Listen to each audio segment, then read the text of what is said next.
Esta es una de mis escenas de suspenso favoritas de toda la historia. Es de la película Los Otros, de 2001, dirigida por Alejandro Amenábar. La combinación de montaje, sutilezas en los planos, música y ritmo siempre me pone la piel de gallina cuando la veo, y eso que ya la vi 1000 veces. Pero, ¿cómo hace Amenábar para lograr esta sensación sin un solo screamer o un susto fácil? Bueno, prepárense porque hoy vamos a analizar esta escena en profundidad y vamos a aprender que en el terror no siempre hace falta un monstruo o una escena de violencia extrema para llevar la ansiedad del espectador a su punto máximo. Si todavía no viste la película, te recomiendo que lo hagas porque vamos a spoilear absolutamente todo. Y por otro lado, yo sé que estos videos de análisis capaz no sean tan populares como hablar sobre un estreno de la semana, por lo que si disfrutás este tipo de videos, te agradezco si dejas un like, un comentario o aún mejor si apoyás Zepfilms comprando nuestros cursos de dirección o de guión. Quédense hasta el final para un 20% de descuento. Empecemos poniendo las cosas en contexto. Los Otros es una película de terror y suspenso y la tercera película del director chileno-español Alejandro Amenábar. La historia está protagonizada por Nicole Kidman, quien interpreta a Grace, una mujer que vive durante 1945 en una antigua y oscura mansión con 2 hijos que tienen una enfermedad particular. La piel de estos 2 pequeños es extremadamente sensible a la luz del sol, por lo que deben permanecer encerrados en la casa con todas las cortinas cerradas. Y como si esto no fuera lo suficientemente lúgubre, su madre comienza a sospechar que la casa en donde viven está embrujada. Una clásica historia de terror gótico que homenajea a clásicos del género como The Innocents de 1961. La escena que vamos a analizar hoy da comienzo al último tercio de la película y nos abre camino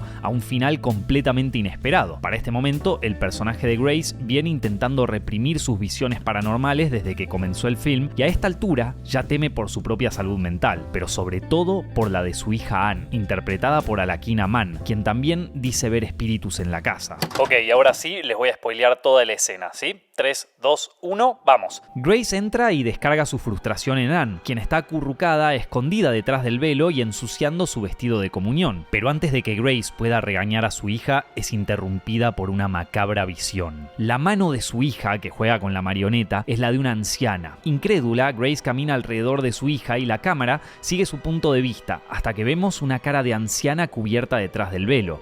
Grace está convencida de que esa no es su hija, pero la anciana, con la misma voz de Anne, dice la famosa frase "I am your daughter". Y a partir de ahí empieza una pelea con la anciana hasta que, luego del forcejeo, Grace descubre con total pánico que la persona detrás del velo efectivamente era su hija, quien ahora tiene miedo y piensa que quiere matarla. En esta escena, Grace llega a un punto de no retorno, en donde sus visiones le están provocando lo que más teme, que es hacerle daño a sus hijos. Entonces vamos a ver cómo Amenábar construye el suspenso de esta escena para dar pie al último tramo del film y para generar una tensión inolvidable en el espectador. Empezamos un par de escenas antes.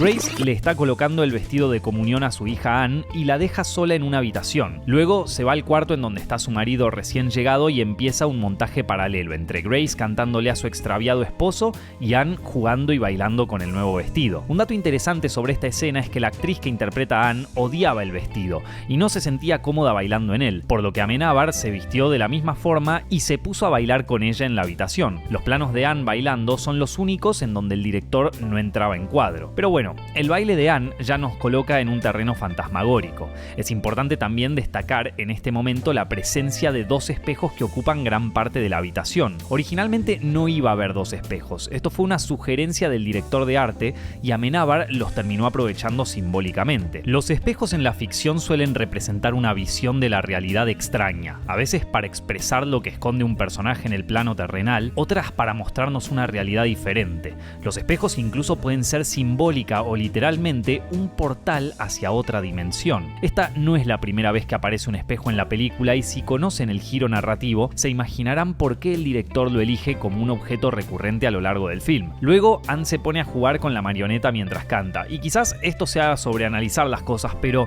¿no les parece poético que la niña justo esté moviendo los hilos o mejor dicho controlando el cuerpo de una marioneta con forma de anciana? Es un detalle que vi y me pareció interesante. Este plano plano también me gusta porque adelanta que la cara de Anne se va desdibujando a través del velo, y en el plano siguiente también nos sugiere que Anne siente la presencia de un ser del más allá cuando mira hacia atrás. Fíjense cómo en 3 planos nada más se nos dio toda la información que necesitamos: una habitación rodeada de espejos o de versiones enrarecidas de la realidad, una niña cubierta por un velo y una presencia extraña que le llama la atención. Quizás no notamos todo esto enseguida, mucho menos cuando vemos la película por primera vez, pero nuestro subconsciente les puedo asegurar que sí lo nota. Entonces Grace sale del cuarto de su marido y espera a Anne fuera de la habitación, y acá hay algo que sucede durante toda la película pero que vale la pena mencionar. El silencio en la casa es agobiante. Amenábar resalta esta sensación reforzando todos los sonidos que hacen los personajes: los pasos de Grace, el cierre de la puerta, el canto de Anne, el movimiento de las llaves. Todo sonido, hasta el más imperceptible, está reforzado por el contraste con un silencio avasallador. Pero el verdadero horror comienza a partir de que Grace entra en la habitación. Y prepárense porque esto es cine puro, amigos. Ok,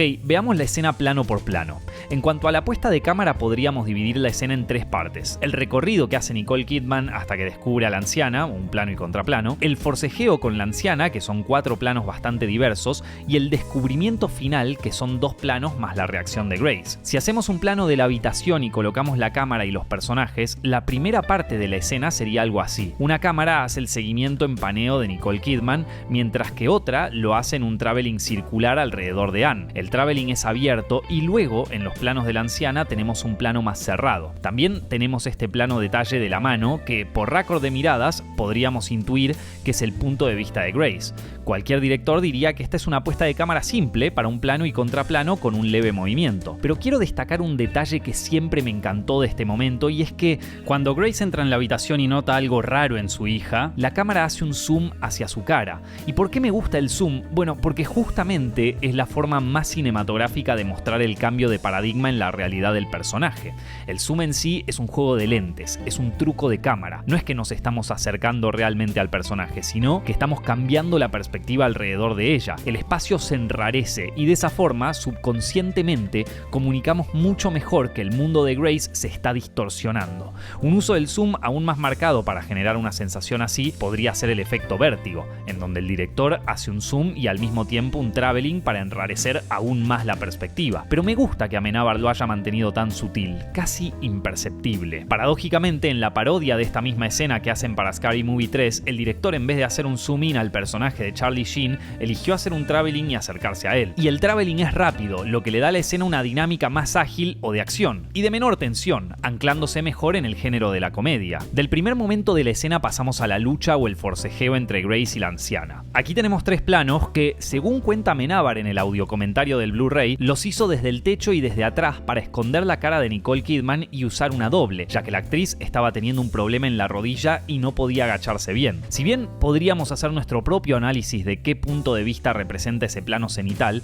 yo creo que en este caso lo podemos relacionar más con un desafío técnico de esconder la cara de Grace, pero ustedes pueden dejar su interpretación ahí en los comentarios. Lo que sí es súper interesante es el último plano, cuando se revela que detrás del velo está Anne. Este es un plano que comienza en un primer plano de Nicole Kidman y enseguida, a través de un paneo, descarga la mirada del personaje en el espejo, donde se nos revela a Anne aterrada e indefensa. Este plano me encanta porque, a ver, el director podría haber hecho un simple plano y contraplano, pero en vez de eso, decide revelarnos a Anne reflejada en el espejo, no a la Anne real. Y esto, de nuevo, trabaja con nuestro subconsciente. Estamos viendo el reflejo de la niña, no su versión real. Y como este plano es una descarga de mirada de Grace, entendemos que su punto de vista es una versión enrarecida de la realidad. Una visión representada por el reflejo de algo que quizás no es. No hace falta que haga spoilers. Quien haya visto la película entiende perfectamente a lo que nos referimos con esta interpretación. Y antes de seguir, si estos videos te inspiran a crear tus propias historias, puede que te interese mi nuevo curso de guión. En 13 horas de clases nos enfocamos en el formato, la narrativa y la ejecución de un guión